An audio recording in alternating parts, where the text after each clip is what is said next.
Out of hundreds of characters Toy Story has introduced over more than 3 decades, there are a few you've probably forgotten over time. So today, we're finding out what happened to every single one of them. So this is what happened to every forgotten Toy Story character. Starting off with Bookworm. Remember him? If you've ever watched Toy Story 3, and if not, what the f*** have you been doing for the last 15 years? You'll probably remember him as the tiny toy worm with the thick glasses, quietly running Sunnyside's library. Ah, here it is. It was filed under Lightyear. And honestly, he looks harmless, which is exactly what every serial killer documentary starts with. Because behind those little glasses, Bookworm was basically Lotso's information broker. Every toy that arrived at Sunnyside had to go through him first. He knew where everyone belonged, and more importantly, who wasn't supposed to ask questions. But unlike Lotso, he never gets arrested, redeemed, or even punished. He simply clocked out after the dictatorship ended.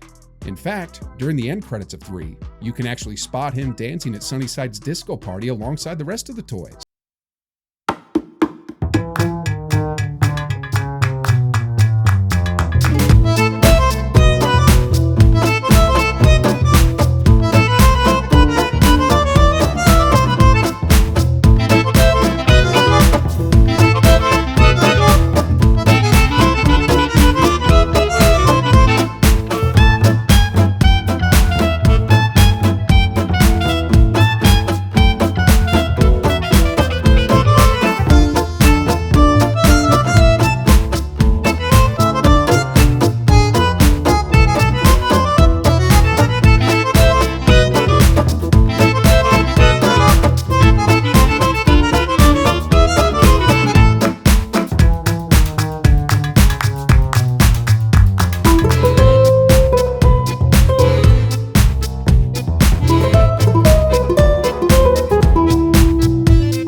And then, actually, something strange happened.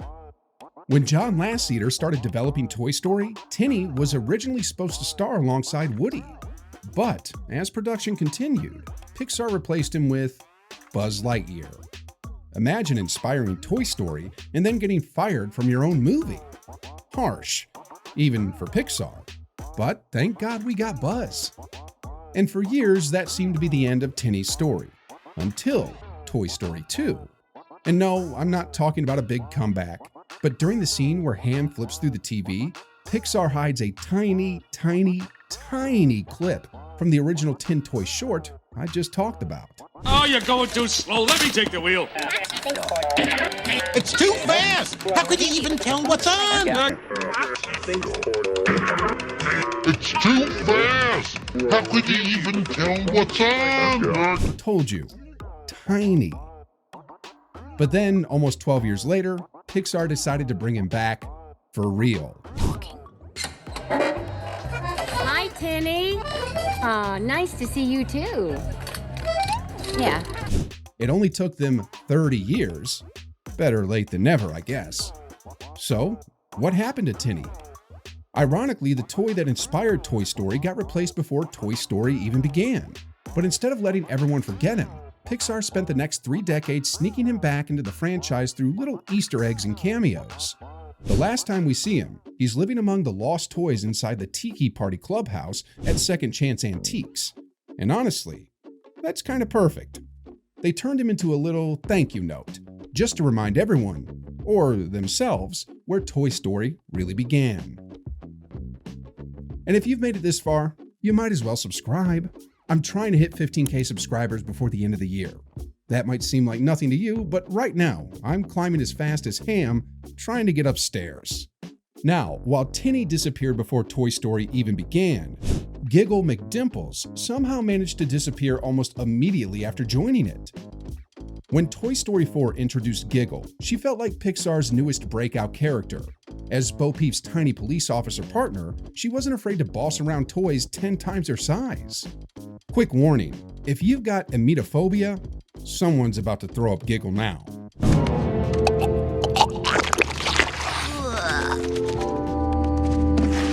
Poor girl. Giggle wasn't just Bo Peep's partner, she was almost like Bo's conscience.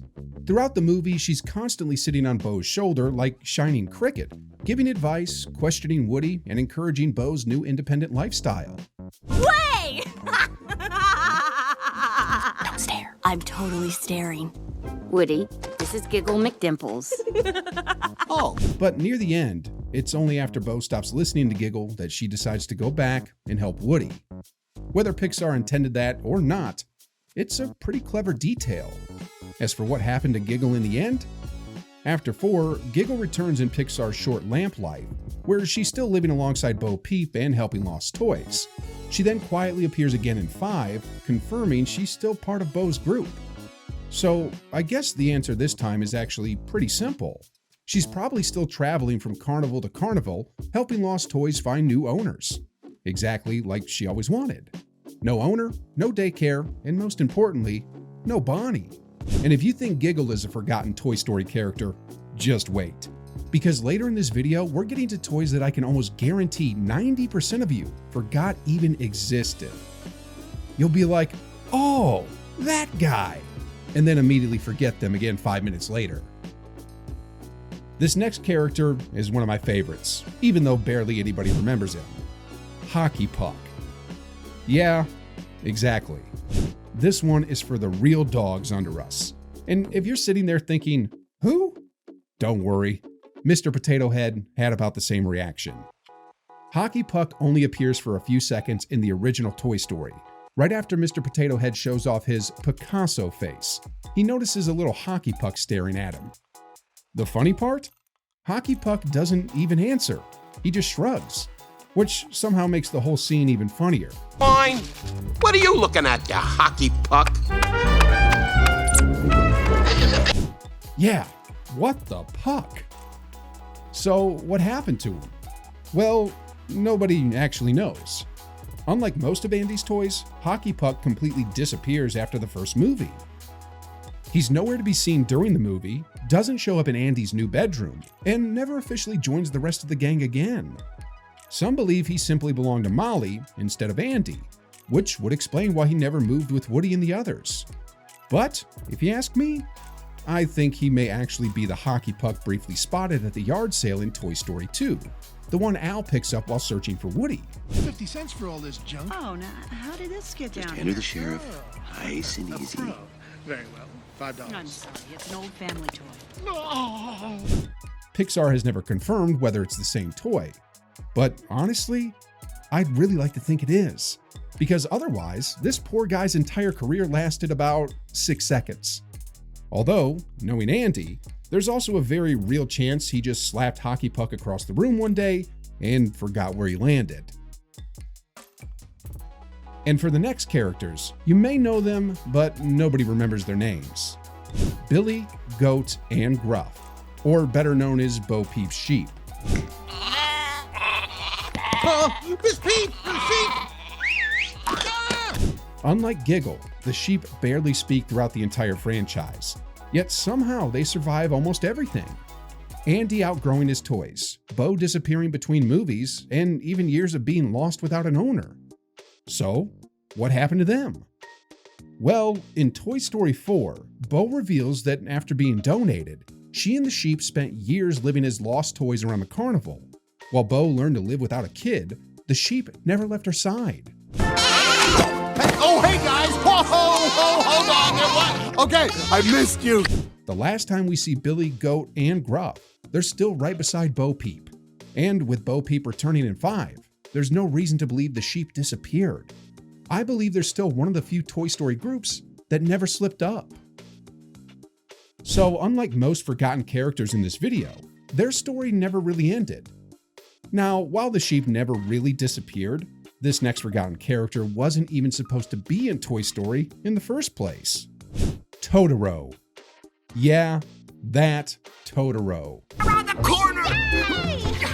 I'm going to college! Look at me! I'm big toy on campus, hello! When he suddenly shows up in 3, most probably just think, oh, cool, a Studio Ghibli Easter egg. But there's actually a lot more to it than that. For those of you who have somehow never seen My Neighbor Totoro, first of all, fix that. Second, Totoro is one of the most iconic animated Ghibli characters ever created. So seeing him casually just sitting there was a pretty huge deal. But what happened to him? Well, honestly, not much. John Lasseter and legendary Studio Ghibli director Miyazaki have been close friends for decades, with Lasseter helping introduce Ghibli movies to Western audiences. So Totoro's appearance wasn't random. It was Pixar's way of paying tribute to one of the studios that inspired them the most. And on top of that, we even got to see Totoro again in the end credits.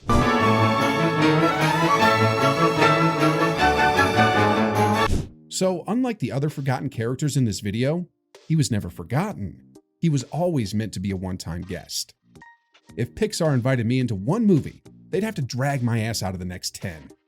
I'd be standing in Andy's room until Toy Story 12,000. Now we're switching from the very famous Totoro to, well, the peas in a pod. Who remembers them? Introduced in Toy Story 3, these 3 tiny peas live inside the same pod, and unlike almost every other toy in the franchise, they're practically inseparable. Who's the new guy? Are you a real cowboy? Well, actually... Of course he's not. Pea brain, you don't even have a hat. Imagine losing one of them. You'll be basically just carrying around 2 peas for the rest of your life, instead of 3. But unlike Lotso, the peas never had some dramatic ending. No betrayal, no garbage truck, they're just peas. You can spot them in the end credits of 3. They even return in Hawaiian Vacation, Small Fry, and in Forky Ask a Question, where they mostly exist to say yes or no. I told you kids, stay out of my butt! But after that, nothing major. Most likely they're still with Bonnie's toys somewhere in the background, doing exactly what they always did. Absolutely nothing. 3 peas, 3 separate faces, 3 separate personalities. And they even have names I just found out. P.T., Petrus, and Penelope. Somebody was getting paid by the hour. Definitely. And talking about a package deal, who remembers these 2? Ducky and Bunny. Their dream was simple. Get a kid. That's literally all they wanted.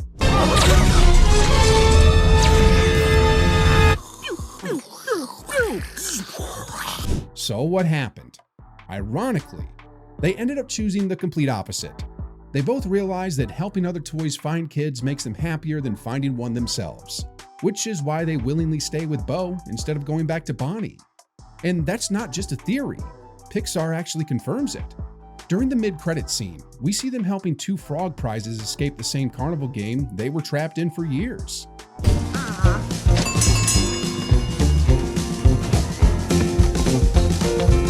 And they don't stop there. In Toy Story 5, they even briefly return, still traveling and helping rescue abandoned toys.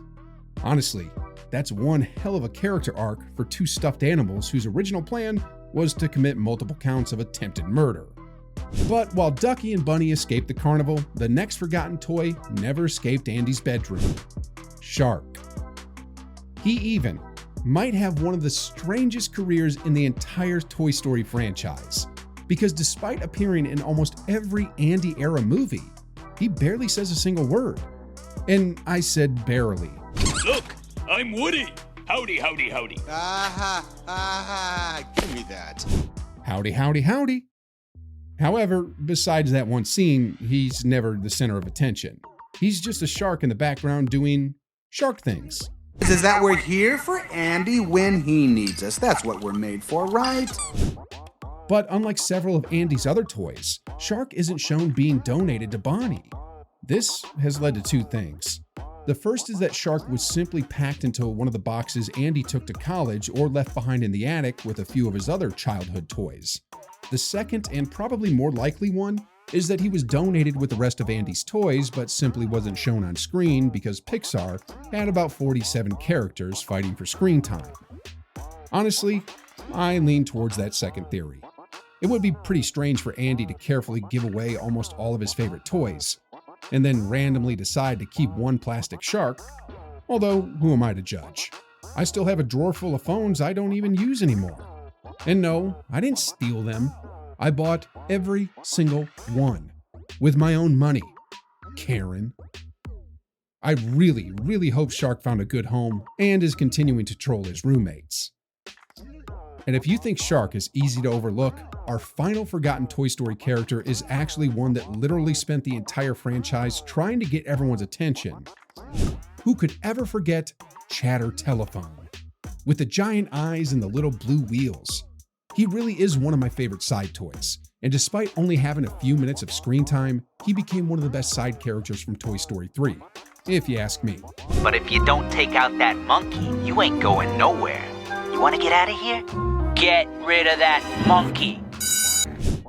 If you grew up in the 90s, there's even a pretty good chance you didn't just know Chatter Telephone. You actually owned him. And probably licked him. Yeah, what can I say? Kids. One detail I absolutely love is when Woody arrives in the caterpillar room. Chatter Telephone looks like he's just being friendly. But when you rewatch the movie, you realize he isn't just welcoming him. He's desperately trying to get him to pick up the phone so he can warn him about Lotso before it's too late. And did you know that unlike many forgotten Toy Story characters who were created by Pixar, Chatter Telephone is actually based on the real Fisher-Price Chatter Telephone, first released in 1961. That means he isn't just one of Toy Story's oldest characters, he's one of the oldest toys in real life too. I felt so bad for him when he got broken. I'm sorry, cowboy. They broke me. I'm sorry, cowboy. They broke me. That poor thing got beat around, but I'm so glad he survived after all that. If you paid attention during the end credits, when Sunnyside turned into a toy paradise, you can see that Chatter is repaired and is genuinely happy at the disco party in the butterfly room.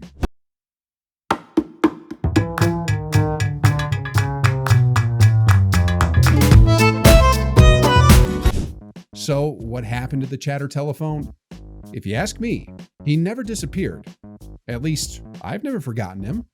He's simply waiting patiently for Pixar to pick up the phone again. And I couldn't think of a better character to end this video with. So now, I want to know, which forgotten Toy Story character deserves to return in Toy Story the most?